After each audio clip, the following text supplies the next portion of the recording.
habla Kirtop. Estos son 100 artefactos que los científicos ocultan al público.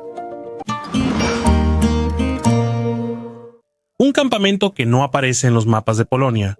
Las zonas de Chizubek y Korczmarka. En el navegador solo hay vacío, pasto, una brecha recta y silencio.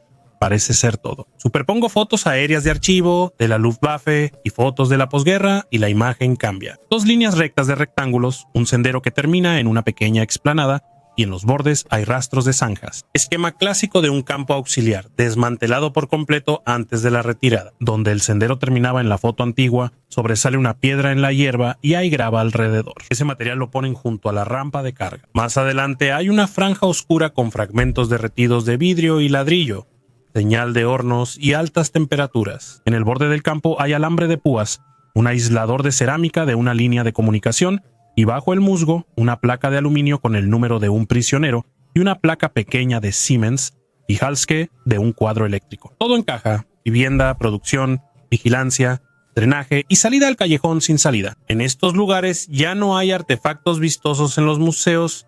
La historia se crea con pequeños detalles. La etiqueta muestra que aquí hubo personas numeradas. La placa del fabricante lo indica. Si había equipo, había control y régimen. La franja oscura indica hornos, químicos, una rampa y un callejón sin salida para envíos regulares. Cuando estos detalles se juntan, la nada se convierte en un destino concreto.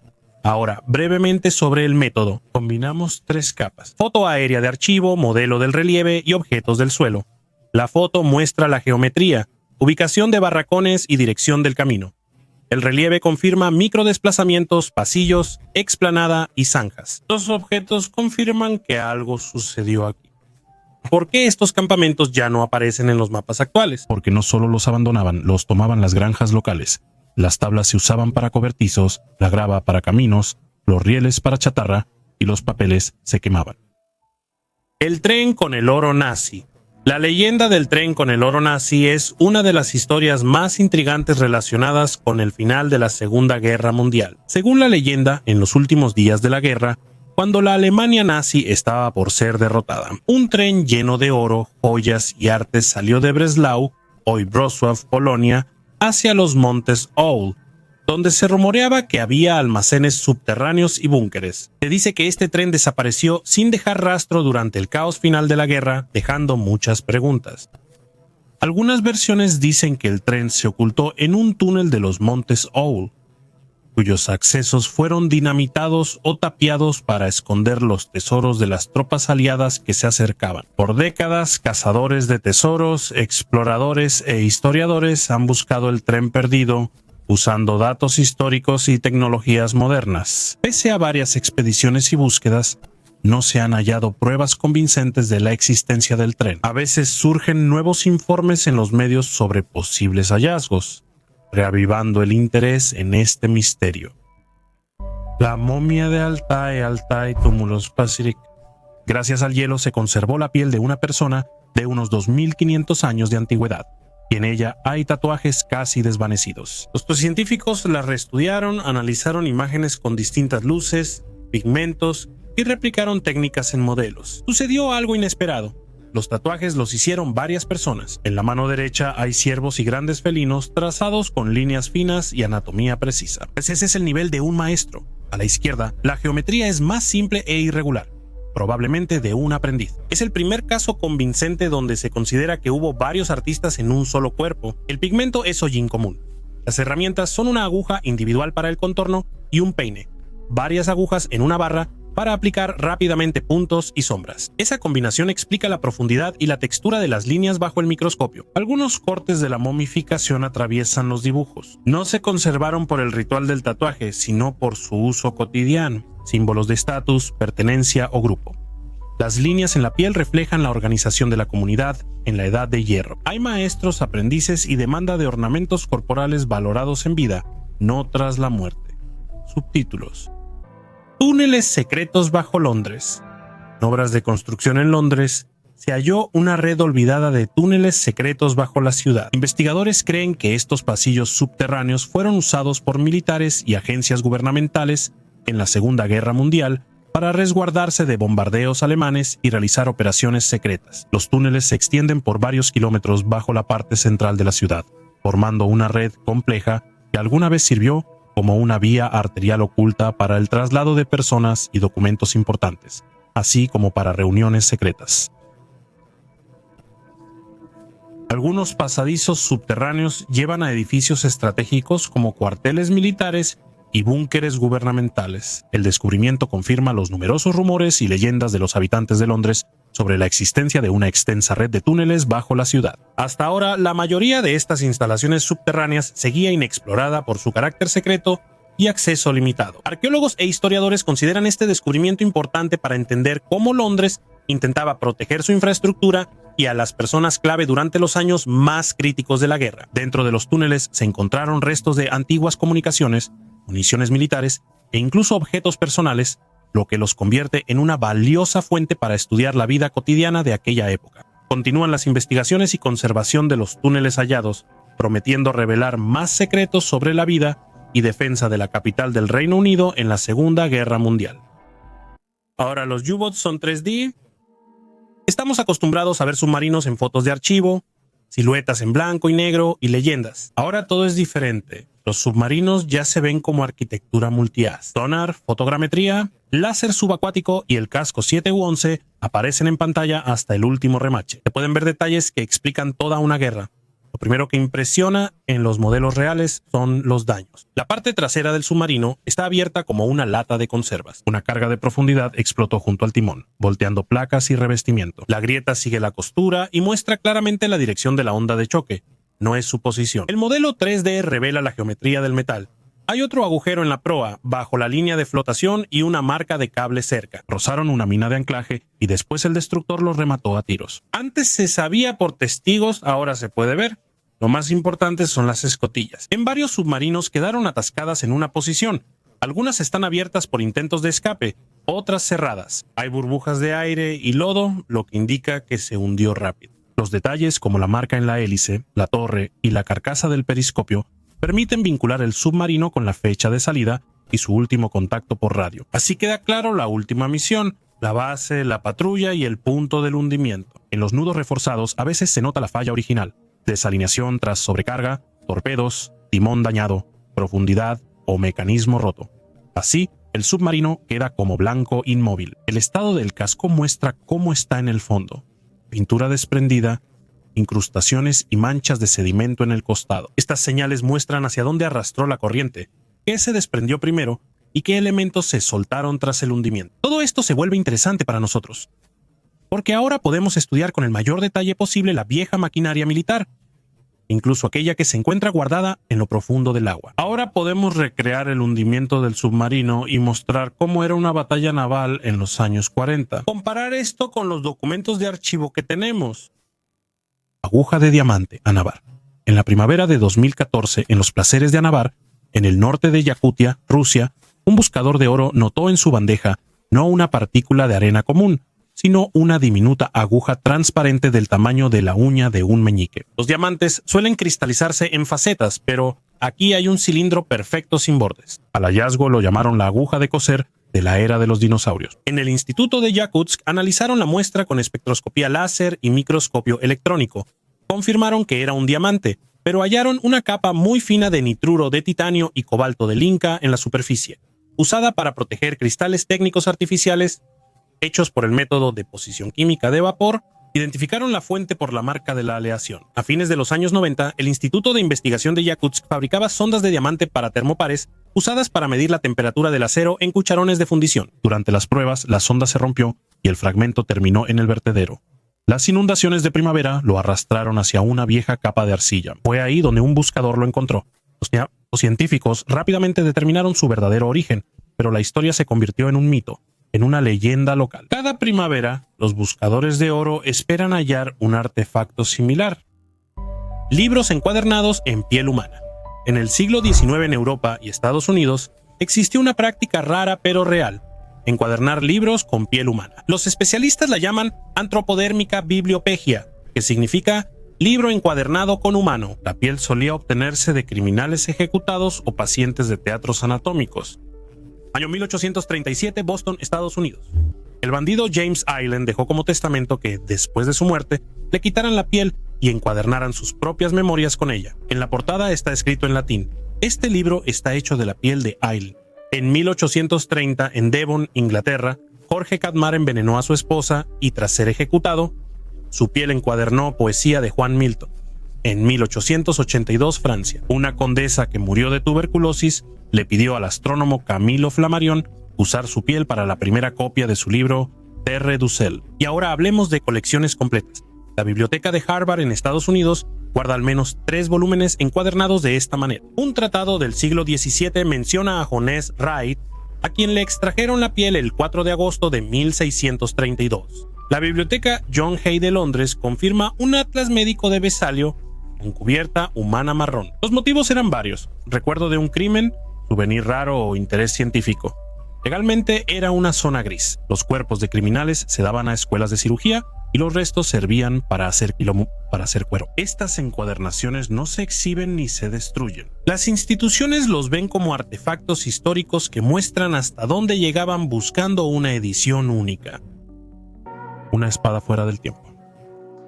En 1965, arqueólogos abrieron una tumba inundada en Hubei y hallaron una espada que llevaba unos 2500 años bajo el agua. Estaba en una vaina de madera, sin conservación ni protección, pero parecía recién fabricada. La hoja brillaba, el patrón era claro y cortaba como cuchilla. En la superficie había un grabado con el nombre del dueño: Gu Jian, rey de Yue. Esta espada no es solo un arma, fue hecha con una precisión que es difícil de explicar. La aleación, pulido y hermeticidad de la funda eran de primer nivel. Lo principal es que sobrevivió siglos de guerra y olvido, y se mantuvo intacto. Los científicos aún no saben cómo fue posible, pero el simple hecho de que un objeto así haya llegado hasta nosotros en estado funcional ya es un descubrimiento. Esta espada sirve como recordatorio de que un objeto puede preservar la historia mejor que cualquier palabra. Cubos de uranio de Jägerloch. Jägerloch es una pequeña ciudad en el suroeste de Alemania, justo debajo de la iglesia, en una cámara excavada en la roca. En 1945 se intentó arrancar un reactor nuclear, no una bomba, sino una instalación capaz de mantener la reacción sola y operar por horas. El equipo de Werner Heisenberg colgaba cientos de lingotes de uranio en un tanque usando cables de acero. Abajo usaban agua pesada como moderador, rodeados de una capa protectora, cables e instrumentos. El esquema es simple: los neutrones lentos impactan más en el uranio. La cadena debe seguir sin trucos externos. Si esto funciona, la instalación se considera puesta en marcha. ¿Qué salió mal? El material era insuficiente, el uranio variaba en calidad, faltaba agua pesada y la cámara era estrecha, impidiendo expandir la rejilla de cubos. Los ingenieros ajustaban suspensiones y racimos, añadían filas, pero la instalación seguía sin funcionar. En teoría funcionaba, pero no en la práctica. En abril de 1945, llegó el grupo científico aliado ALSAS. Abrieron la cámara, la drenaron, cortaron el uranio y se llevaron documentación y equipo como trofeo. Lo principal fue a Estados Unidos y el resto a centros científicos. Desde entonces, los cubos siguieron caminos distintos. De vez en cuando aparecen historias. Se encontró otro más en el sótano de una universidad, en el laboratorio de física de un museo. Se reconocen fácilmente. En el borde hay una marca de lazo y la superficie está oscurecida por óxido. A veces en subastas surgen cubos de Jägerloch de origen desconocido, de ahí las leyendas. Durante la evacuación los hundieron, enterraron en el bosque o llevaron en bolsillos. Muchos pasaportes de papel realmente se perdieron. Por eso los rumores duran más que los hechos. Según la versión más candente de los conspiranoicos, los cubos de uranio de Jägerloch supuestamente no solo se usaban en la rejilla suspendida del reactor, sino también en la estructura del proyecto, DIGLOCK-MOL. El metal pesado se usaba como elemento de blindaje o como componentes dentro de la máquina en forma de campana bajo silesia. Conviene agregar al círculo de concreto en Ludwikowice el violeta, Servam 525 y Kammler con Jägerloch. La versión está lista. Un beso. En la iglesia fundían uranio para la campana, que debía suprimir la gravedad, pero al elegir las emociones no queda nada. No existen planos, actas de entrega de materiales para la campana, ni fotos de mecanismos compatibles con estos cubos. Los ejemplares de Jägerloch muestran por su forma y marcas que son parte de una rejilla de reactor nuclear, no de una máquina del tiempo. Por eso, la idea de que los cubos son partes de la campana sigue siendo una leyenda sin pruebas, igual que la campana, que probablemente solo existen relatos. Acta de nacimiento. Ante ustedes está una de las actas de nacimiento más antiguas. creada hace más de 4000 años en la civilización sumeria. Son 2 tablillas de arcilla, una con escritura cuneiforme y otra con la huella de un pie infantil. En la antigua Mesopotamia, estas tablillas servían como documentos oficiales para confirmar nacimientos. El texto cuneiforme probablemente incluye el nombre del niño, de los padres, la fecha de nacimiento y quizás predicciones astrológicas. La huella del pie funcionaba como firma personal para identificar al bebé. Este artefacto muestra cuán desarrollados estaban los sistemas burocráticos en Sumeria. Incluso en ese entonces, la gente entendía la importancia de la documentación, y registros como estos podían usarse para confirmar la herencia o los derechos sociales. Es una ventana al mundo antiguo que, aunque parece lejano, en varios aspectos se parece al nuestro. El hacha de guerra de Fiskun. A primera vista parece un boomerang de obsidiana negra, pero en realidad es un hacha de guerra de élite de la época del Neolítico tardío. Un pescador del lago noruego Fiskun lo encontró con su red en la década de 1780. Pesaba 700 gramos de basalto liso como mármol pulido. La datación entre 2850 y 2350 antes de nuestra era ubica el artefacto en la cultura de las hachas de guerra. Destaca la simetría perfecta. La hoja, alargada como la quilla de un bote, tiene el orificio para el mango seco y perforado con brocas tubulares de piedra. Operación de días. ¿Para qué tanto esfuerzo?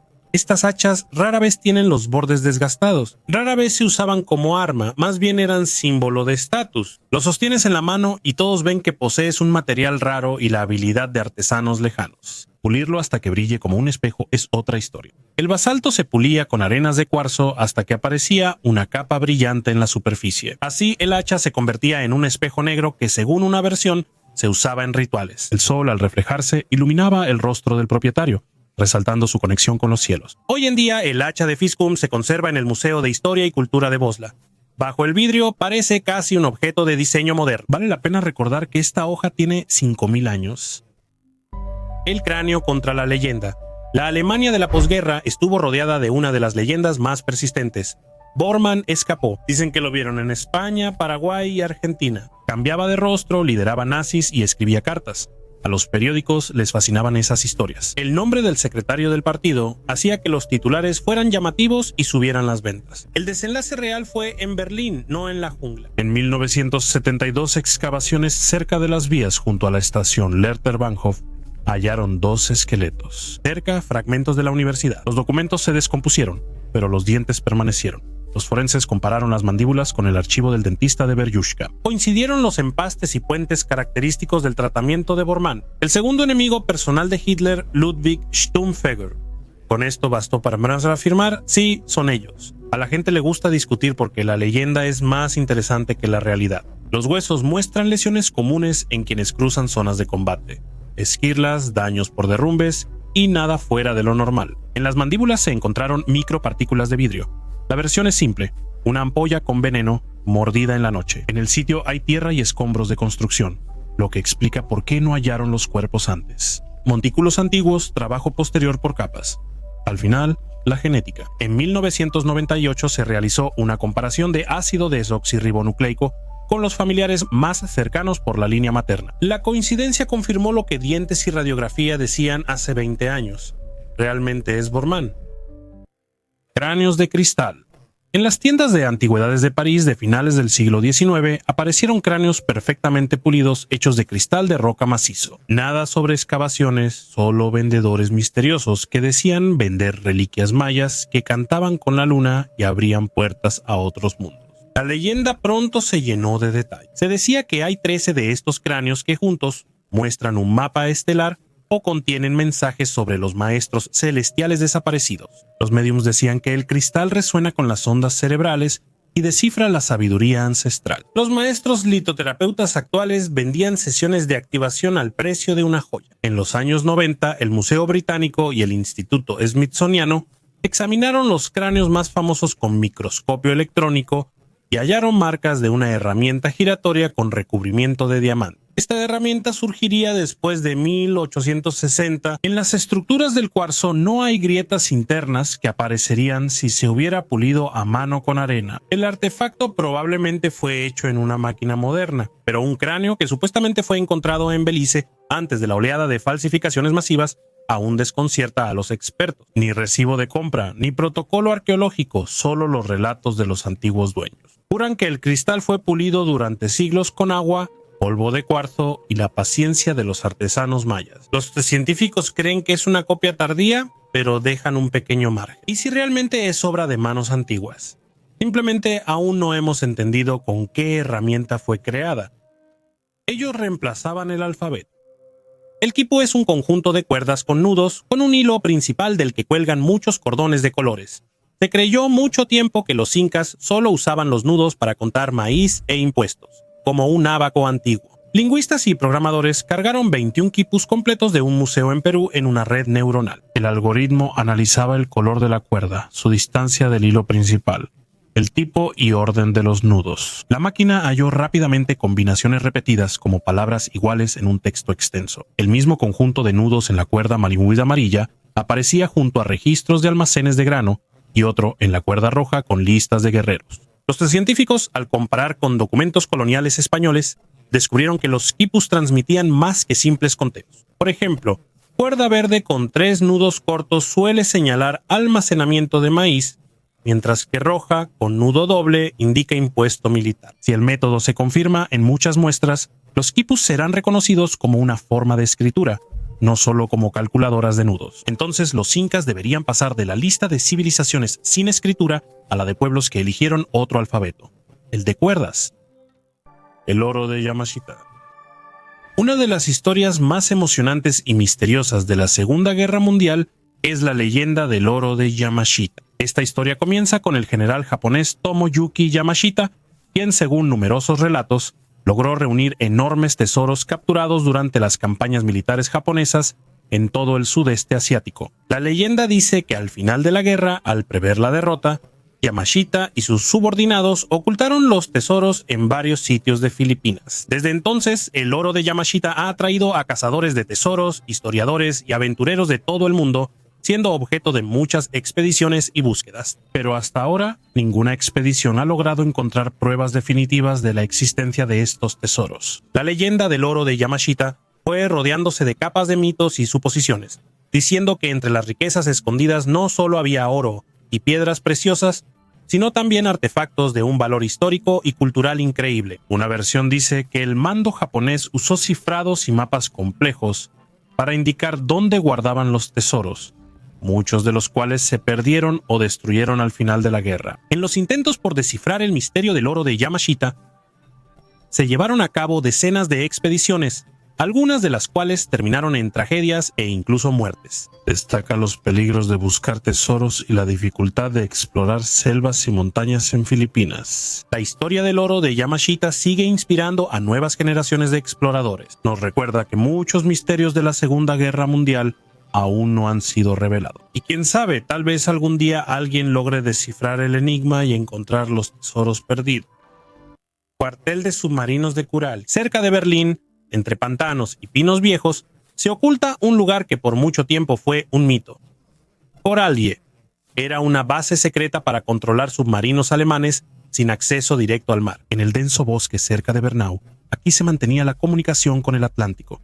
Y si en algún lugar del océano desaparecía un submarino, precisamente aquí llegaban sus últimas señales, desde el aire. Este lugar parece un bosque común, pero bajo el musgo hay kilómetros de cables, antenas, túneles y búnkeres. Restos del cuartel subterráneo de comunicaciones de la Kriegsmarine, construido en 1943. En ese entonces, aquí traían a los mejores operadores de radio del Reich. Había amplificadores, retransmisores, máquinas criptográficas y generadores de reserva en cámaras resistentes a impacto. Coralie no era solo un puesto de comunicaciones, era el cerebro de la guerra submarina escondido bajo tierra. En 1945, al acercarse las tropas soviéticas a Berlín, el personal de la base recibió la orden de destruir el equipo. Los documentos se quemaron en los pasillos de concreto, se hundieron las cajas fuertes y algunos pasadizos subterráneos se inundaron. Tras la guerra, Coralie desapareció en Scar. Por décadas, los locales comentaron sobre ruidos subterráneos, antenas enterradas y una luz azul que ocasionalmente salía del musgo. Las leyendas crecían porque nadie sabía qué había bajo el bosque. En 2019, los arqueólogos entraron por primera vez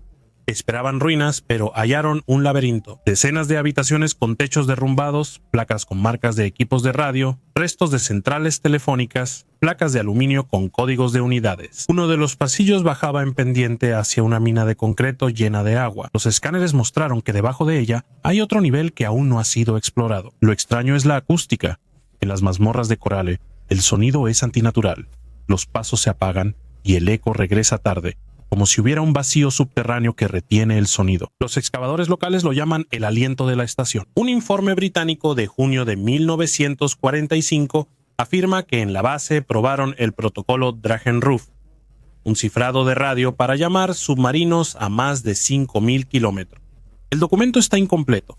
Nadie ha demostrado qué señal era ni si existió realmente. Los archivos confirman que una de las últimas intercepciones de radio de los submarinos del Reich coincidió con la última comunicación registrada cerca de Bernau. Hoy en día, Corale permanece en silencio. El concreto está cubierto de maleza. Las puertas están cerradas y el bosque ha reclamado la tierra una vez más. Si acercas el oído a la piedra, oyes un leve zumbido. Quizá viento o memoria de la tecnología. Y todos los que han bajado ahí dicen lo mismo. La sensación de que la estación simplemente está esperando una orden que nunca llegó. Isla Satsuma, conocida como uno de los lugares más sombríos de la Segunda Guerra Mundial, fue apodada Infierno en la Tierra por el trato cruel a los prisioneros de guerra en condiciones extremas. En una zona remota de Japón, esta isla fue escenario de sufrimiento y muerte para soldados aliados capturados por el ejército japonés. En los últimos años, las excavaciones arqueológicas en la isla Satsuma han arrojado luz sobre las páginas oscuras de su comprensión de la vida, las condiciones de detención y las circunstancias de la muerte del joven. Encuentro con prisioneros de guerra sometidos a hambre, enfermedades y maltrato. La isla, usada con fines militares, estaba aislada, lo que permitía ocultar lo que ocurría de la comunidad internacional. Los relatos de los sobrevivientes y los documentos históricos daban testimonio de los experimentos inhumanos, pero solo las excavaciones recientes permitieron apreciar plenamente la magnitud de la tragedia. En la isla se hallaron pertenencias de prisioneros de guerra, cartas no enviadas y fragmentos de ropa que ayudan a reconstruir su estilo de vida y últimos momentos. Cervecería de la época de los primeros gobernantes de Egipto. Arqueólogos hallaron la cervecería más antigua del mundo en la necrópolis de Abidos, Egipto. Este hallazgo revela tecnologías cerveceras antiguas y cómo se administraban recursos en la construcción de pirámides. El complejo consta de 8 instalaciones masivas de hasta 20 metros de largo. Cada una tiene 2 filas de 40 vasijas usadas para calentar la mezcla de grano y agua. El proceso clásico de elaboración de cerveza. Los científicos datan la cervecería de la época del faraón Narmer, a quien se considera el fundador de la primera dinastía. El Dr. Adams, líder de la investigación, calificó el hallazgo como producción industrial y destacó su alto nivel de organización. En el antiguo Egipto, la capacidad de gestionar la distribución masiva de recursos y organizar la fuerza laboral permitió a los egipcios construir estructuras grandiosas, incluidas las pirámides. Además, la cerveza desempeñaba un papel importante en los rituales. La producción a gran escala en Abidos indica su uso en sacrificios, ceremonias y rituales, lo que confirma su importancia en el desarrollo del poder real egipcio. Cuando la sangre se vuelve líquida, Nápoles, catedral. 3 veces al año, la multitud espera lo mismo. El obispo levanta el relicario de plata con 2 ampollas, las voltea y la masa oscura suele volverse líquida ante todos. Esta es la licuefacción de la sangre de San Januario, San Genaro, el patrón de la ciudad. Las fechas son 19 de septiembre, conmemoración, primer sábado de mayo, traslado de reliquias, y 16 de diciembre, memoria de la salvación del Vesubio. Para los napolitanos, si la sangre no se licúa, es señal de alarma. En las crónicas, junto a los años difíciles, figuran la peste, terremotos y crisis financieras. El santo obispo de Benevento fue ejecutado cerca del año 305 en Pozzuoli. Según la leyenda, una cristiana guardó su sangre en recipientes. En la Edad Media, las reliquias llegaron a Nápoles. En la capilla de San Genaro se guardan 2 ampollas, una grande con una sustancia marrón y otra más pequeña casi vacía. No se pueden abrir, así que no se puede hacer análisis químico directo. La Iglesia describe el fenómeno sin explicación científica oficial. Los científicos lo atribuyen a la tixotropía. Algunos geles se fluidifican al agitarse o calentarse y se espesan al reposar. Los químicos presentaron muestras de laboratorio similares a la sangre, hechas con compuestos de hierro, óxidos de hierro y proteínas de gelatina. Con un ligero calentamiento con las palmas de las manos y movimiento, pasan de gel a líquido. También existen explicaciones más simples: la temperatura en la catedral, los volteos del relicario y el envejecimiento del contenido. La fórmula de las ampollas es secreta y no se puede analizar, por lo que no se pueden verificar hipótesis. ¿Por qué funciona esto para los creyentes? El sacerdote realiza el ritual ante todos. Levanta las ampollas en el altar y las inclina. La masa oscura se desliza por el vidrio y se aclara. Incluso desde lejos, los espectadores ven el proceso. Para los napolitanos, no es un truco químico, sino una señal de protección para la ciudad. Un compromiso sensato se ve así, y los científicos proponen posibles mecanismos, la iglesia da sentido y la policía mantiene la confianza comunitaria. La parrilla minoica. En la vitrina del Museo de la Prehistoria de Tera, parece una parrilla común para asar carne, pero tiene más de 3000 años. Los bloques minoicos de Santorini parecen un pequeño relieve de muralla fortificada. Junto a las cabezas de los toros hay ranuras arriba para los pinchos y abajo una fila de orificios redondos. El aire soplaba sobre el carbón, haciendo de la estructura portátil una parrilla turbo de la edad de bronce. En el puerto de Akrotiri, los marineros cocinan carne de cabra en sartenes de piedra y el humo aromático recorre las calles ahora cubiertas de ceniza por la erupción. Los científicos han debatido por qué los minoicos requerían tanta movilidad. Banquete en el barco, comercio callejero o festín ritual con ofrenda repartida en el santuario. Sin importar la versión ganadora, la tecnología funciona perfectamente. El aire entra bajo el carbón, pasa por los orificios y calienta la piedra de forma uniforme. Lo mismo hacen los chefs modernos cuando ponen un ventilador cerca de la parrilla. Cada vez que mordemos un trozo caliente de carne, los minoicos ya lo perfeccionaban antes de la guerra de Troya. Cráneos con clavos. En el sureste de España, arqueólogos hallaron entre ruinas 7 cabezas decapitadas, algunas con grandes clavos de metal incrustados, causando inquietud inmediata. No atravesados, sino con esfuerzo, como si los cráneos estuvieran clavados. ¿Pero para qué? Al principio creyeron que eran trofeos de guerra mostrando cabezas de enemigos para intimidar. Pero el análisis químico de los huesos dio un resultado inesperado. No todos los cráneos eran de extraño. En una ciudad, 3 de 4 cabezas eran foráneas. En otra, casi todas eran locales. Y eso lo cambia todo. En un lugar ejecutaban y exhibían las cabezas de forasteros, mientras que en otro guardaban las de sus antepasados como reliquias. Las cabezas estaban dentro de las casas. Eso ya no es fuerza, sino memoria y respeto. Los griegos escribieron que los galos guardaban las cabezas de sus enemigos en cajas y los mercenarios españoles las llevaban en lanzas. Pero en realidad todo era más complicado. El misterio de Wewelsburg. Wewelsburg destaca porque la forma del castillo define su ambiente. La torre norte tiene forma de flecha hacia el norte. Arriba hay una sala redonda de piedra llamada Obergruppe Führersaal, con 12 nichos, paredes lisas y un vacío central. En el piso hay una roseta de rayos. Actualmente se le llama Sol Negro, pero ese nombre surgió después de la guerra. En los documentos de las SS no aparece. Abajo, debajo de la sala, hay una cámara abovedada, una plataforma central y nichos para el fuego. Si te paras en el centro, la voz se amplifica sola, sin tecnología. No hay nada místico, la geometría y la acústica están hechas con precisión. En los años 1939-1940, Himmler quería convertir el castillo en el núcleo de la orden, ampliar el ala norte, reunir un archivo, una escuela y un hotel para los suyos. Plasmar su ritual de poder en piedra. Proyecto dirigido por el arquitecto Germen Bartels. Los prisioneros de Niedergangen en Wewelsburg transportaban la piedra. El campo se creó para la construcción. Esto hay que recordarlo cuando uno quiere quedarse admirando la hermosa simetría de arriba.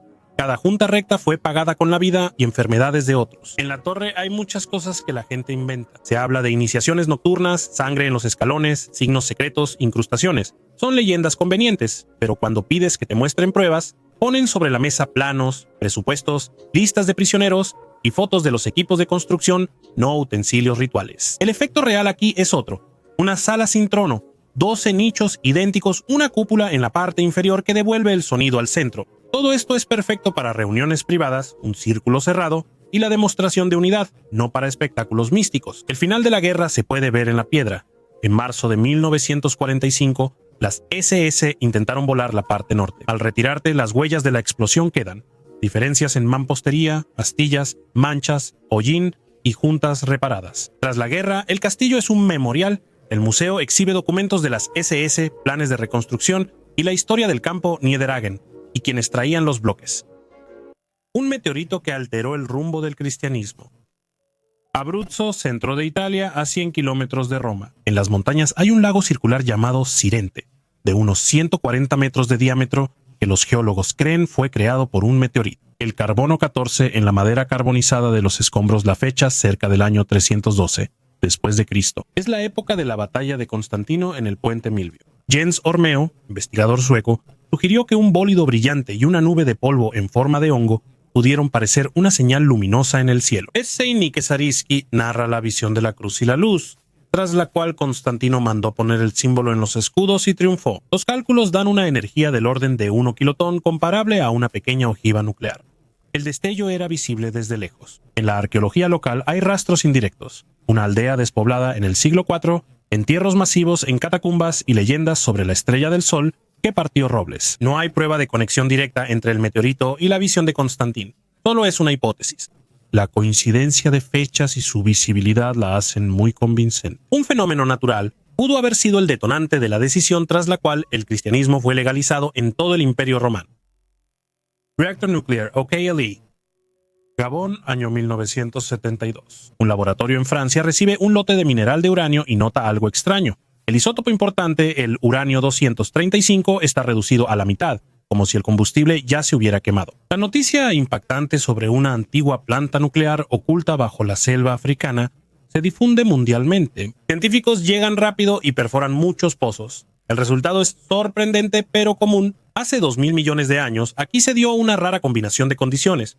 Una roca rica en uranio, poros entre las capas, poros de arenisca y aguas subterráneas que fluían lentamente a través del mineral. El agua frenaba los neutrones e iniciaba la reacción en cadena que se detenía al hervir. Al enfriarse, la capa volvía a llenarse de agua. El reactor se encendía y apagaba repetidamente durante cientos de miles de años, dejando un conjunto característico de isótopos raros. No hubo plantas nucleares ni intervención de visitantes espaciales. Solo un horno geoquímico afortunado creado por la naturaleza. La historia de Okeila sigue fascinante. El planeta puede comprimirse y crear reactores nucleares solo con uranio, agua y tiempo, sin ingenieros. Caballeros contra caracoles. Los manuscritos medievales son fuentes de conocimiento y un tesoro de ilustraciones misteriosas y divertidas. Entre ellas merecen especial atención las marginalias, esos dibujos extraños en los márgenes de los manuscritos. Y uno de los temas más curiosos que se encuentra en los libros ingleses y franceses de los siglos XIII y XIV es la batalla de un caballero contra un caracol. ¿Por qué los monjes que copiaban libros necesitaban representar una escena tan absurda? Una explicación es el aburrimiento. Los monjes decoraban páginas con grotescos y esto se volvió un arte.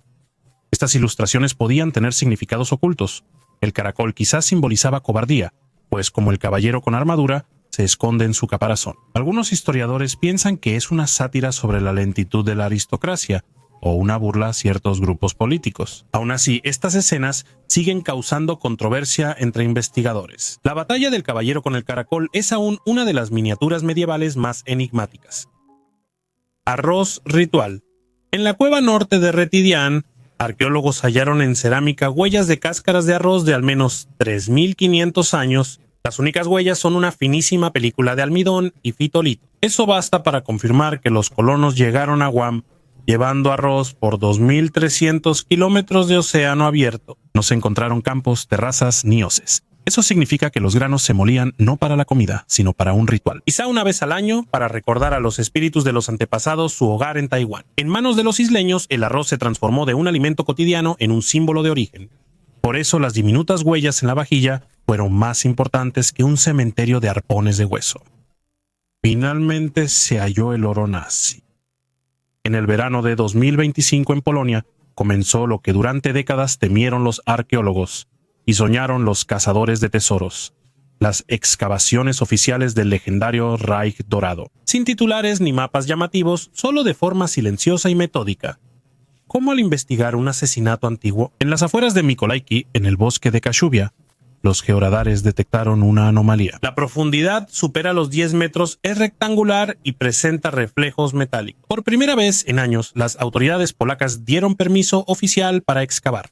El lugar siempre ha estado rodeado de leyendas. Según una versión, aquí pasaba la ruta del convoy de Ernst Koch, el exgobernador de Prusia Oriental, quien supuestamente intentó sacar de Königsberg cajas con oro platino y piedras preciosas. Otra versión dice que aquí había un almacén de las SS con documentos, pinturas y reliquias eclesiásticas, no oro. Los arqueólogos no prometieron tesoros, pero ya los primeros centímetros de tierra trajeron cosas extrañas. Fragmentos de sellos metálicos se rompieron, puntas de cajas, restos de madera marcados con el símbolo Bundeslackhaus, una abreviatura que en los años 40 significaba Bundeslackhaus, la casa de la moneda del Estado. La prensa oficial cubría la excavación discretamente, pero tras bambalinas los adultos se alegraban como niños. Cada metro descendido acercaba a resolver uno de los mitos militares más famosos de Europa. Salieron a la luz antiguos informes, protocolos de las SS, registros de guardabosques polacos sobre camiones alemanes. Besfar en abril de 1945. Todo encajaba en una historia que durante mucho tiempo se consideró un cuento, pero mientras más avanzaban los trabajos, más ese cuento se convertía en un thriller documental. A 7 metros de profundidad hallaron restos de reja de acero, fragmentos de cerraduras y betún, como si sellaran un tesoro. Los escáneres detectaron un vacío debajo. Por primera vez en años, las autoridades permitieron a periodistas mostrar cómo la leyenda se encuentra con la realidad. Lo extraño empezó después. 3 semanas antes del final de la temporada, abrieron el sitio y de pronto sellaron la zona. En el lugar solo quedó un pequeño grupo de especialistas y la policía, oficialmente por la amenaza de un derrumbe, extraoficialmente porque encontraron algo metálico pero no lo que esperaban. Desde aquí los detalles difieren. Algunos mencionan una puerta maciza en ángulo, otros rastros de un túnel bajo el antiguo camino del Reich. Los arqueólogos no hablan ni publican informes. El Ministerio de Cultura de Polonia solo informó que se hallaron elementos de una estructura de ingeniería y objetos que requieren peritaje. Nada de fotos ni comentarios. Es precisamente en este tipo de ambiente donde nacen los mitos. Cuando un hecho no viene acompañado de una explicación, surge espacio para las suposiciones. Uno de los investigadores renunció al día siguiente de que se cerró el sitio tras participar en las excavaciones. Otros aseguran que al laboratorio de Varsovia no llevaron oro, sino un objeto que no debían tocar sin militares presentes. El mensaje secreto de Golubia. En 2012 en Inglaterra se hizo un hallazgo sorprendente en la chimenea de una de las casas, lo que abrió una nueva página en la historia de la inteligencia militar y las comunicaciones de la Segunda Guerra Mundial. Se trata del esqueleto de Golubia, que se supone era una paloma mensajera que murió en el edificio. Este hallazgo en sí mismo ya representa un interés histórico. Sin embargo, la verdadera sensación fue que junto a los restos del ave hallaron una cápsula metálica con un mensaje sin descifrar. Este mensaje está escrito en un papel delgado, consta de 27 líneas de símbolos codificados que hasta ahora no se han podido descifrar. Los investigadores creen que fue un mensaje secreto enviado del frente al cuartel general aliado durante operaciones críticas. El correo de palomas fue un medio de comunicación importante durante la guerra gracias a su capacidad para entregar mensajes en situaciones donde otros métodos de comunicación no estaban disponibles o eran demasiado peligrosos. El mensaje hallado representó un reto para criptógrafos e historiadores de todo el mundo que intentan descifrarlo, el cual podría contener información valiosa sobre operaciones militares, inteligencia o incluso datos sobre la ubicación de una unidad militar. Este hallazgo resalta la importancia y singularidad del correo de palomas para transmitir mensajes cruciales, especialmente durante conflictos globales. Es curioso que aún hoy se siga buscando la clave de este cifrado. Torres egipcias. Al hablar de casas del antiguo Egipto, muchos piensan en chozas bajas de ladrillos de adobe. Las excavaciones en Emmet, norte del delta, cambian esa imagen. Arqueólogos hallaron un barrio tardío con una calle de casas torre de 4 a 5 pisos, formando una densa pared en el camino al templo de Guadiet. La altura es de 12 a 15 metros, similar a un edificio moderno de 5 pisos en el siglo VII a.C. Los niveles bajos tienen silos de grano y cubas de cerveza. Más arriba hay habitaciones con puertas estrechas y, en las terrazas cubiertas, huesos de dátiles y estatuillas de bronce de las hermanas de Hathor. Por las noches, aquí no solo cenaban, sino que realizaban rituales con música. A 5 pasos de las puertas se extiende un paseo de piedra caliza hacia el templo de Guadiet. Las losas siguen tan pulidas que reflejan el sol del atardecer, y las columnas de culto están en el mismo lugar donde los artesanos del siglo VII a.C. las pusieron. Es como un mini Memphis en la provincia. Edificios altos, mercado, templo y carretera sagrada, todo en un barrio estrecho. Las 3 capas de reparación en la mampostería indican que las torres existieron al menos 150 años. Aún hay relieves de Harpócrates y Ushaptis de losa verde en las fachadas. Esto muestra que la religión y la vida cotidiana aquí estaban muy unidas. Matt rompe el estereotipo de un Egipto de una sola planta. Una huella dactilar del pasado. En el proyecto Temple Mount Sifting en Jerusalén, arqueólogos lavaban tierra retirada de la ladera del monte del templo. Entre la tierra apareció un pequeño sello de arcilla, usado antiguamente para cerrar sacos o vasijas. Su diámetro es de 13 milímetros. De un lado se lee claramente, perteneciente a Yedaya, hijo de Asayau. El estilo de la escritura y el análisis de carbono datan el artefacto a finales del siglo VII o principios del siglo VI a.C., es decir, de la época del primer templo. Asayahu aparece en la Biblia. Si es la misma persona, el sello quizá fue de su hijo, lo que indica que la familia de un alto funcionario también podía acceder a asuntos oficiales. En el reverso se conservó la huella digital del dueño, un raro código personal de un antiguo funcionario, que analizó la superficie con fotografía Reflectance Transformation Imaging e iluminación múltiple, y se generó un modelo 3D del relieve de la inscripción. El hallazgo es relevante porque vincula un nombre bíblico al mundo material y prueba un sistema administrativo en Judea antes de la destrucción del templo por los babilonios. Alcancía de anillos de las SS. Es un anillo de plata Totenkopf ring pequeño y pesado, con una calavera al frente y runas, hojas de roble y cintas a los lados. Por dentro suele haber 3 elementos: nombre del dueño, fecha de entrega y firma facsímil. Estos anillos se fabricaban en Múnich, en la joyería Gara, y se entregaron de mediados de los años 30 a 1944. No era una compra, sino un símbolo de lealtad. Al dejar las SS o fallecer, el anillo debía devolverse al cuartel general. Así nació la leyenda del fondo común. Según las reglas del anillo, los bienes de los caídos debían volver a un lugar central. En los relatos, ese lugar pronto fue Wewelsburg, la sala inferior, la hornacina bajo el fuego y la bóveda de la orden. Todo encaja en un thriller. Miles de anillos en una mapa. Una habitación, lista de muertos, guardias, la llave de Himmler, el fin de la guerra y el fondo común perdido. ¿Qué tenemos hoy, además de estas historias? Anillos individuales con grabados nítidos, nombres, fechas y el distintivo Himmler. En museos, archivos policiales y con coleccionistas existen documentos sobre entregas y listas de destinatarios. Tras la guerra, los protocolos de incautación registran los anillos como un elemento más. No hay evidencia de una acumulación masiva de anillos, ni cajas con cientos de ellos o inventarios archivados con listas de nombres. Y eso que si el mercado conoce bien el anillo, si realmente hubiera aparecido la caja de la orden, probar su existencia sería cuestión de 2 fotos y un solo registro. ¿Por qué la leyenda sigue vigente? El objeto es muy personal, tiene nombre y fecha. Además, el fin de la guerra es el escenario ideal para ocultar el movimiento de los anillos. Algunos artefactos se destruyeron en explosiones e incendios, otros se llevaron como trofeos y varios desaparecieron en manos privadas sin registro. En tercer lugar, abundan las falsificaciones. Desde los años 60, el mercado se llenó de anillos Totenkopf nuevos con grabados inventados. Existe otro detalle importante que casi no se menciona. Los anillos no tenían numeración, no son pistolas con números de serie. Se verifican de otra manera, por el estilo del ornamento, la profundidad del trazo, el tipo de facsímil, la caligrafía y la formación de letras y fecha en el nombre del taller. Y si todo eso está bien, lo más probable es que tengas un objeto auténtico frente a ti. Pero eso sigue siendo solo una historia, no un tesoro de anillo. Menciona a una persona y un día de entrega, no un lugar oculto de la orden. El objeto existe, está estudiado, descrito, hay originales y muchas copias en circulación. El mito de la alcancía es una imagen conveniente para cerrar el tema. ¿A dónde fueron los anillos de los fallecidos? A esa alcancía se le pueden asignar todos los anillos entregados, devueltos o creados para nuevos oficiales. Así se puede identificar a nazis que tras la guerra volvieron a cargos de liderazgo en Alemania u otros países. No hay una guarida secreta confirmada en Wewelsburg, ni en los bosques cercanos, ni en los archivos. El tesoro de plata de las SS de Geirsopa.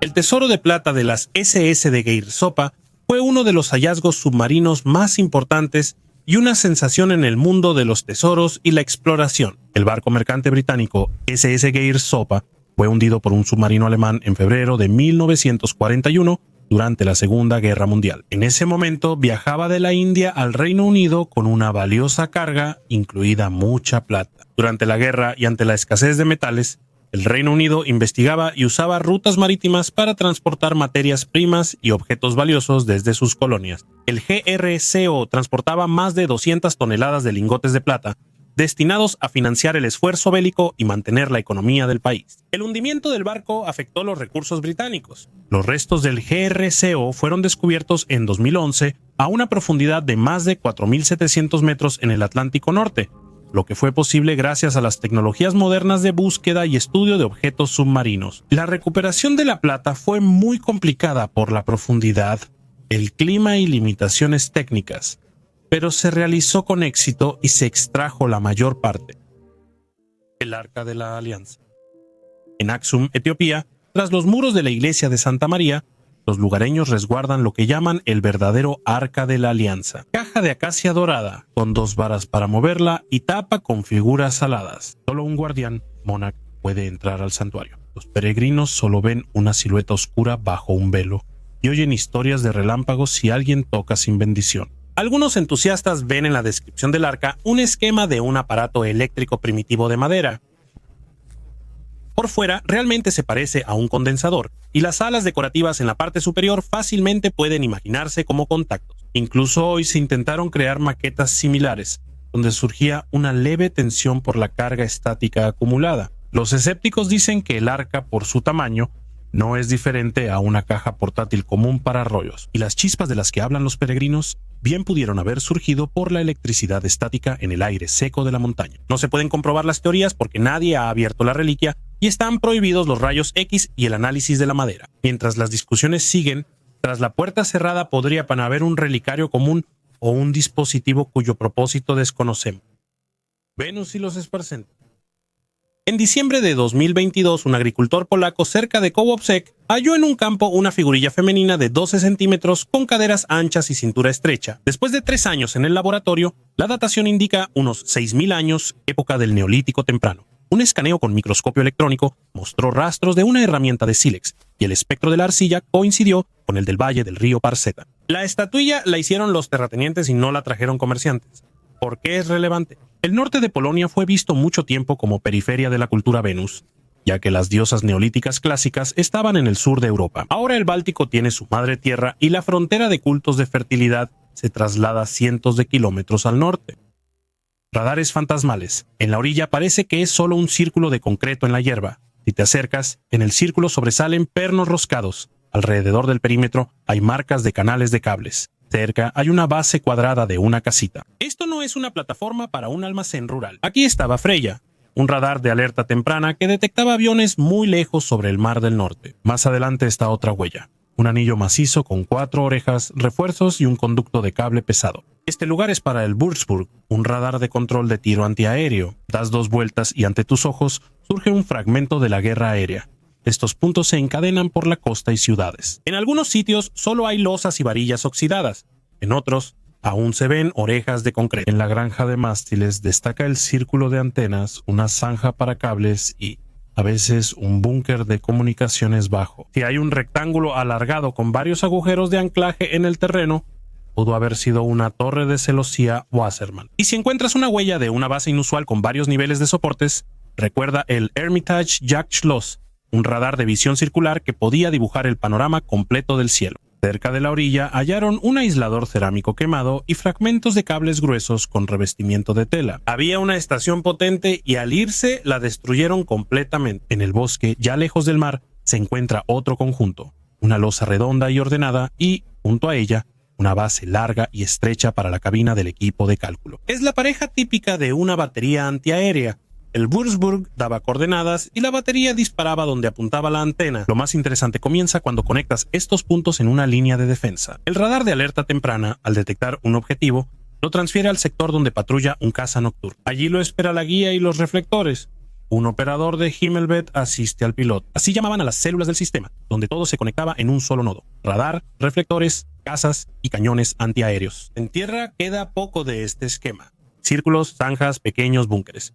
Resulta que esto es suficiente para entender cómo exactamente aquí monitoreaban el cielo. Existen paradojas. A veces hay un círculo y junto a él, vacío. Eso significa que movieron la estación y el mástil, pero la losa de anclaje quedó como huella. A veces ocurre lo contrario. El círculo está destruido, pero la caseta de comunicación con cables permanece. Con esas construcciones se reconstruyen las rutas de las líneas. Hay camuflaje en el terraplén, pedazos de redes y ganchos para estructuras falsas. Lugares así muestran por qué los aliados a veces fallaban ataques. En las fotos aparece una granja y la antena ya fue desmontada y llevada a reserva.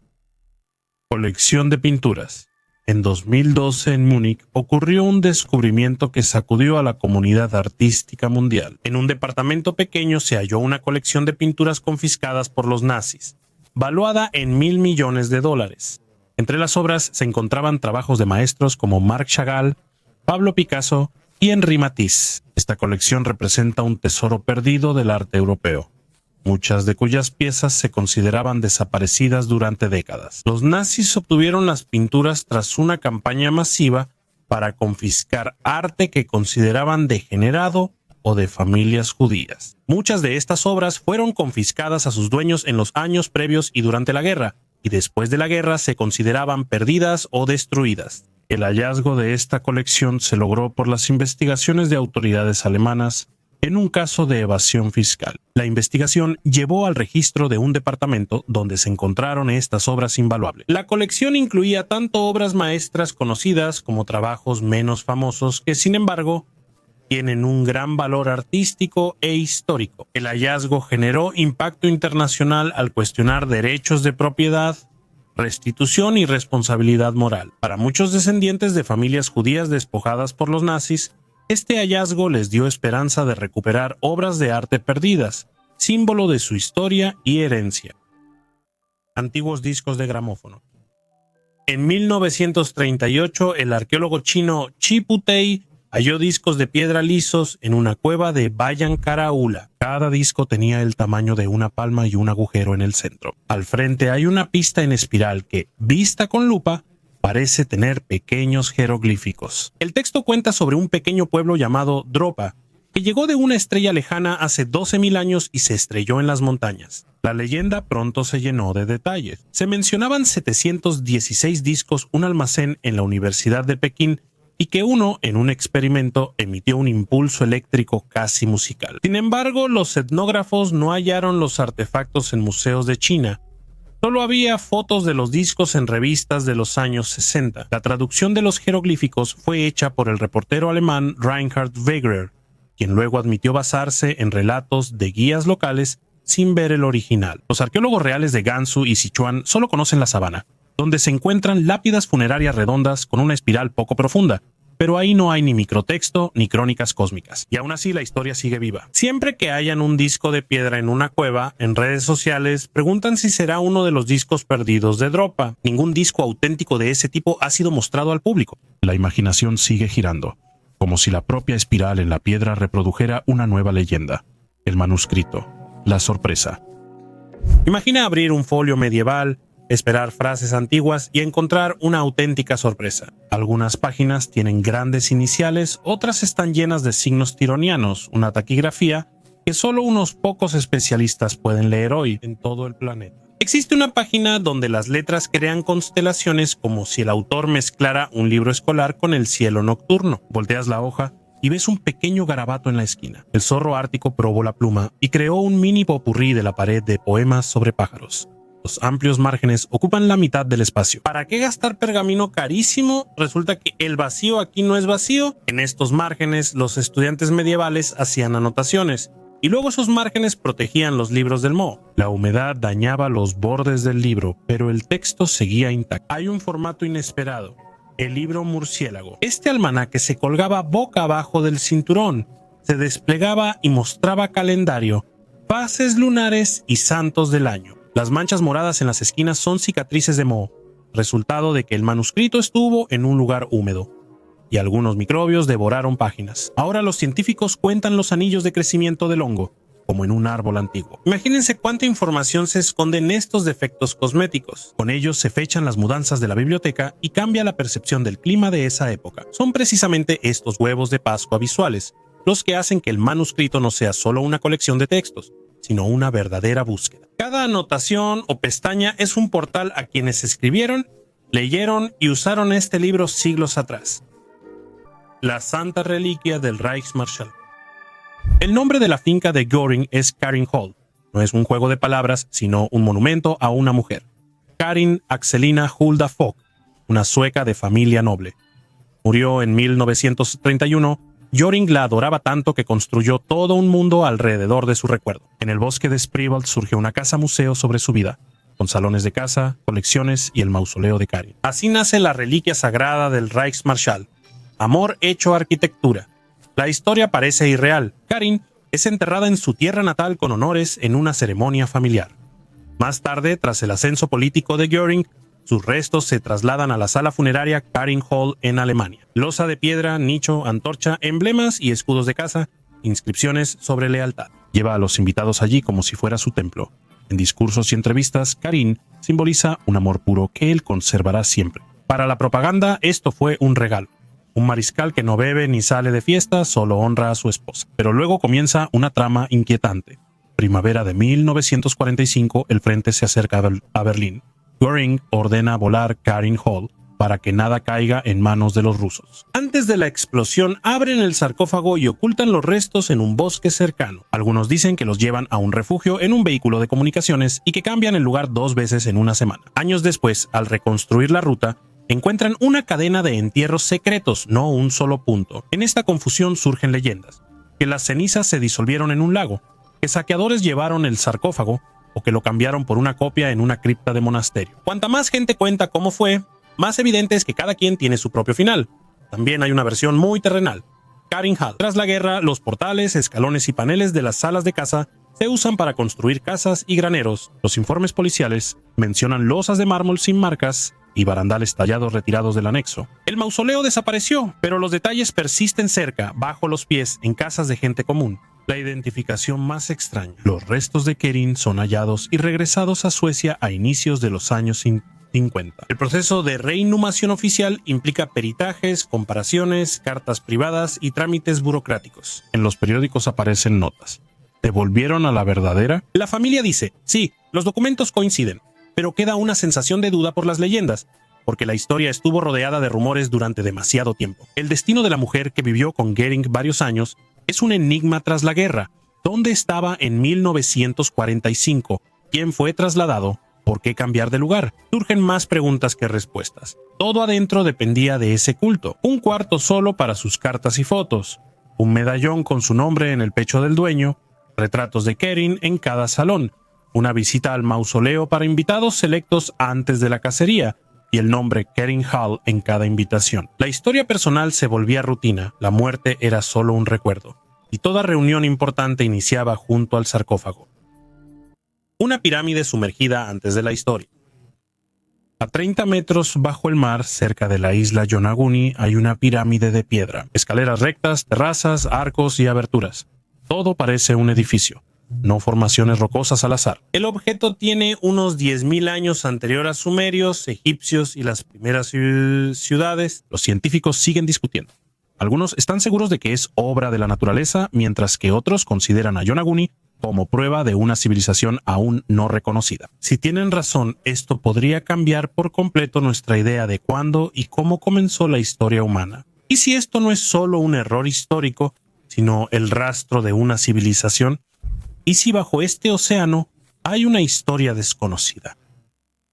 La tribu más temible. El bloguero viajero Daniel Pinto causó un verdadero impacto al publicar un video con la tribu Bito-Bayi de Papúa Nueva Guinea. En el video, con más de 17 millones de vistas, se muestra el encuentro con los silenciosos miembros de la tribu que cuidan una cascada sagrada. La gente Bito-Bayi está vestida con trajes de lodo y arcilla, y sus máscaras recuerdan a aves espirituales con narices largas y expresiones amenazantes. Ellos protegen la cascada de los forasteros y son bastante aterradores. Sin embargo, los espectadores dudaron de la autenticidad del video. Algunos dicen que la tribu más temida no habría permitido que el bloguero se acercara tanto. Algunos bromean que sus disfraces parecen atuendos de moda. Aunque hubo controversias, el video atrajo turistas a la región. Ahora la agencia de viajes menciona a Bito-Bayi como un destino turístico que ofrece a los visitantes ecocabañas y la oportunidad de conocer la cultura de la tribu. ¿Y tú qué opinas? ¿Esta tribu es real o es simplemente otra forma de atraer a turistas ingenuos? Deja tu opinión en los comentarios. Subtítulos por Dima Torso.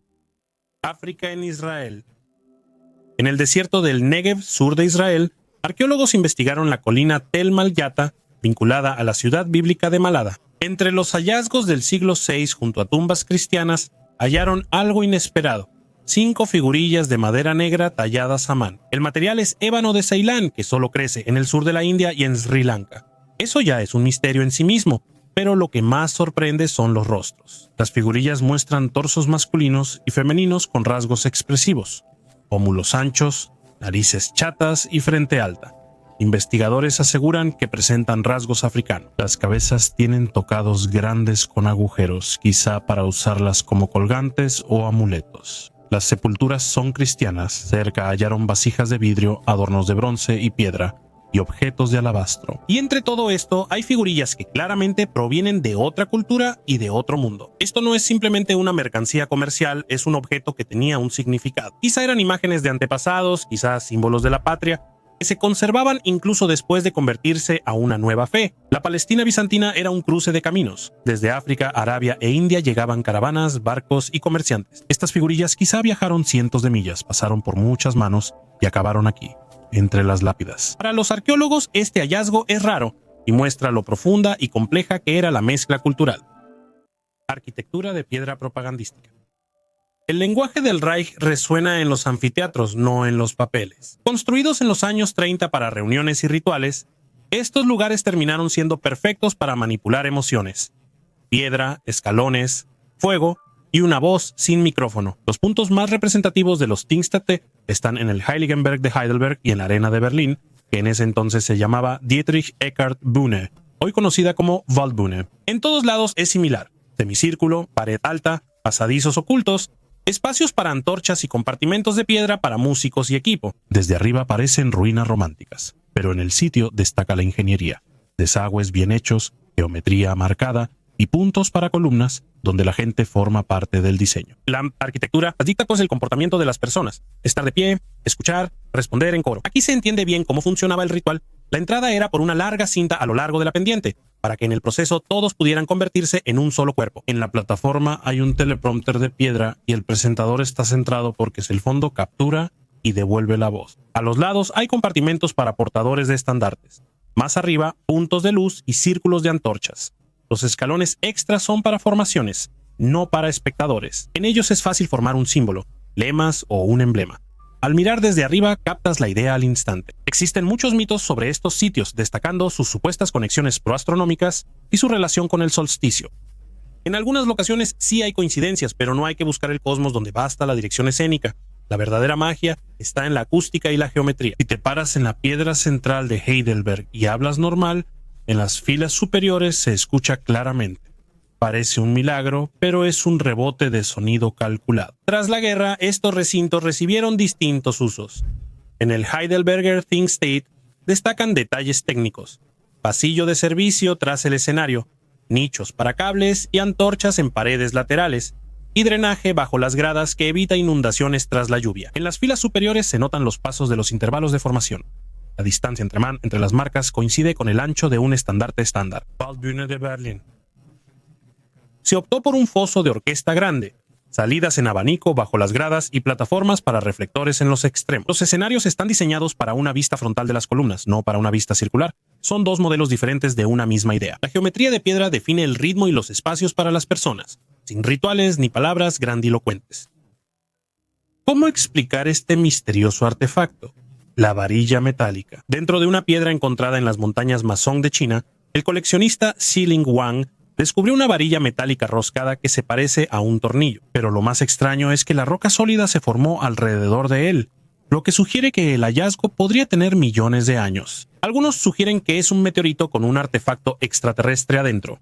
Otros creen que es un objeto tecnológico antiguo que llegó a la Tierra y se fosilizó por razones desconocidas. Los escépticos piensan que es una formación natural rara y que el tornillo es solo un organismo marino fosilizado. Lo más interesante es que ya se han encontrado hallazgos similares en otras partes del mundo. ¿Coincidencia o prueba de una tecnología antigua desconocida? Por ahora, este artefacto sigue siendo uno de los enigmas arqueológicos más misteriosos: el escudo triangular. A 20 kilómetros al sureste de Sofía, capital de Bulgaria, arqueólogos hallaron una rara torre de vigilancia romana. Su base es un triángulo equilátero con lados de aproximadamente 7 metros. La datación por monedas de Caracalla es de finales del siglo II a.C., algo inusual en el Imperio Romano. La mayoría de los puestos avanzados eran cuadrados o circulares. Surge la pregunta, ¿por qué un triángulo? La punta estrecha de la torre está orientada hacia la pendiente.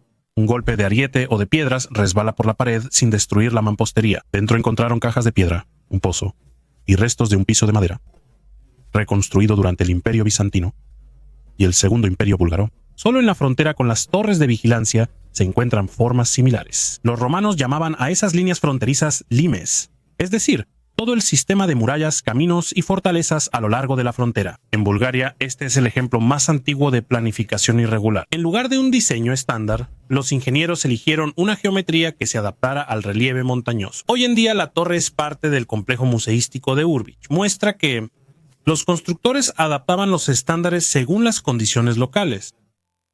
El secreto que conocían en la CIA. En 2002 se hicieron públicos documentos desclasificados de la CIA. Uno de ellos se titulaba simplemente Informes sobre el Arca de Noé. Se menciona un objeto extraño en la ladera del monte Ararat, parecido al esqueleto de un gran barco. Sobre este lugar circulaban rumores desde mediados del siglo XX, pero aquí está lo extraño. La CIA realizó grabaciones con aviones espía y luego involucraron satélites.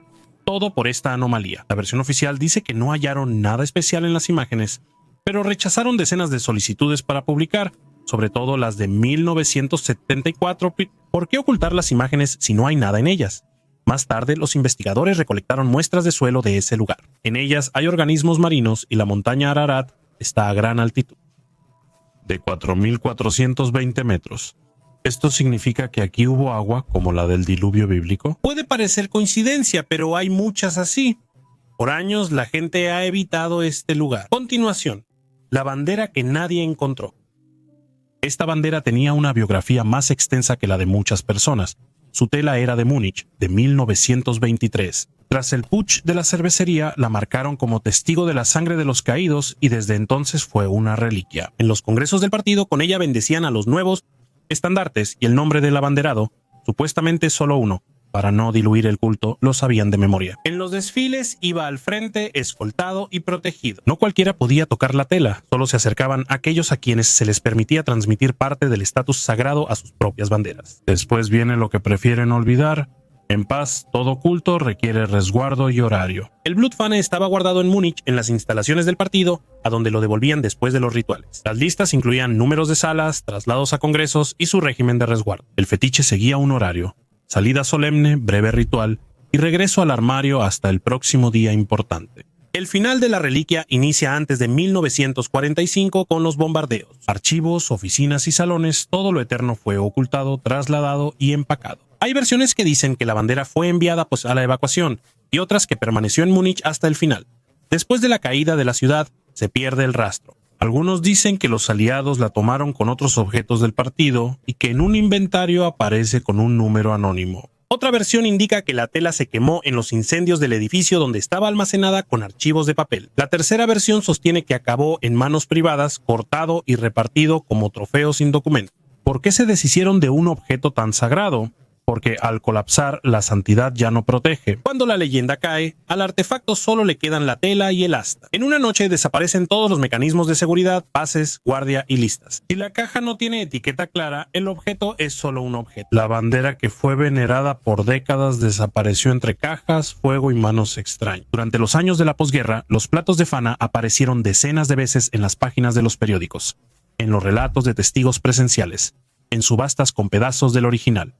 Ninguna de las sensaciones resistió la verificación. O la tela es reciente, la pintura no es de esa época, o su origen se cae en la primera fecha. Y este es un caso raro en el que la ausencia del objeto suena más fuerte que cualquier exhibición. La bandera, alrededor de la cual construyeron la eternidad, no sobrevivió al final de la institución que la creó. Quedaron fotos, protocolos, apellidos de abanderados y un vacío en el lugar del objeto.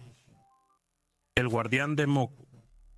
En las tierras altas de Perú, en Moku, hay una estatua de piedra sencilla, y no muy alta, pero causa sensaciones extrañas. A simple vista, es un monolito tallado al estilo tiahuanaco, con líneas claras, postura fija y manos cruzadas en el abdomen. Pero cuanto más la miras, más parece que la figura no encaja en el contexto, como si no viniera de esta época ni siquiera de este continente. La estatua Mojo Huaca tiene una base en forma de cruz, evocando la chacana andina, símbolo cuyos lados representan los niveles superior, medio e inferior del mundo. Pero en este caso la cruz está enrollada en espiral en el sentido de las agujas del reloj, lo cual es algo raro en sí mismo, y posiblemente señala un significado ritual perdido con el tiempo. Sin embargo, lo más llamativo no es el estilo ni la simbología, sino las extrañas similitudes. La postura de la estatua con manos cruzadas sobre el abdomen y mirada directa recuerda a los Moai de Isla de Pascua y a las estelas de piedra de Göbekli Tepe en Turquía. Composición, gestos y sobriedad idénticos. Culturas distintas, separadas por miles de kilómetros y siglos, pero pareciera que comparten el mismo lenguaje de formas. Taladro manual de pedernal. En los años 60, un granjero de Kankakee, Illinois, al excavar un sótano, encontró una varilla de sílex envuelta en un anillo de piedra, similar a un rodamiento moderno. La foto salió en todos los periódicos en artefactos prohibidos y pronto llamaron al hallazgo el taladro manual de pedernal. Afirmaban que los indígenas usaban tecnología de perforación precisa antes del acero. La leyenda cuenta que el anillo giraba sin dañar el asiento. El pulido de la herramienta era tan bueno como el de un diamante. Pero el artefacto nunca fue sometido a ningún peritaje. Tras la muerte del dueño, el objeto se perdió en una colección privada. En los museos de Illinois solo hay microtaladros comunes de sílex para perforar conchas y huesos. Arqueólogos que vieron la foto creen que el taladro podría ser parte de una pipa de arcilla del siglo XIX alisada por el tiempo hasta verse lisa. Hasta que la piedra no se examine con microscopio, la historia seguirá viva y seguirá llenando los catálogos en línea de los llamados artefactos fuera de lugar. Recuerden lo fácil que una foto borrosa se toma como prueba de supuestas herramientas prehistóricas. El santo grial de los nazis se ha vuelto más popular con el tiempo, sobre todo al estudiar las creencias esotéricas del régimen nazi. Varios líderes nazis, incluido Himmler, se interesaron en el ocultismo y tradiciones místicas. Sin embargo, mucha información sobre este tema se basa en mitos y suposiciones. Sin embargo, se dice que los nazis buscaron el Santo Grial esperando aprovechar sus supuestas propiedades. Junto con las expediciones arqueológicas del Ahnenerbe y el Instituto de Investigación de las SS, esta versión resulta aún más interesante. Algunos historiadores sostienen que las expediciones nazis al Tíbet y otras regiones buscaban reliquias como el Grial, pero no hay pruebas claras de ello. Algunos creen que el Grial estuvo en el sur de Francia, en la región de los cátaros donde los nazis excavaron. Este mito fue aún más inflado gracias a la cultura popular y los libros. En varias obras se muestra cómo los nazis persiguen reliquias sagradas, incluido el Grial, para obtener poder sobrenatural o justificar su ideología. Las investigaciones científicas e históricas muestran que, aunque los nazis se interesaban en el ocultismo y misticismo, la mayoría de estas afirmaciones son mitos. Sin embargo, la idea de que los nazis pudieron haber buscado el Santo Grial se ha convertido en uno de los temas más reconocibles y emocionantes de la cultura pop moderna.